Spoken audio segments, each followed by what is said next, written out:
തേനീച്ചിനെ സംബന്ധമായി സജി സാറിന്റെ അടുത്ത് വന്നപ്പോഴാണ് വേറൊരു ഹോബിയും കൂടി സാറിന് ഉണ്ടെന്ന് മനസ്സിലായത്.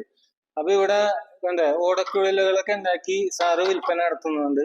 അപ്പൊ മ്യൂസിക് സംബന്ധമായ ആരെങ്കിലും ഒക്കെ ഉണ്ടെങ്കിൽ സാറിനെ കോണ്ടാക്ട് ചെയ്താൽ മതി. വളരെ വില കുറച്ചാണ് ഇവിടെ വിൽപ്പന ചെയ്യുന്നത്. അപ്പൊ ഇതില് മിഡിലും ഉണ്ട്, ബേസും ഉണ്ട് കേട്ടാ. 2 ഫ്ലൂട്ടുകളാണ് സാറ് ഉണ്ടാക്കി കൊടുക്കുന്നത്.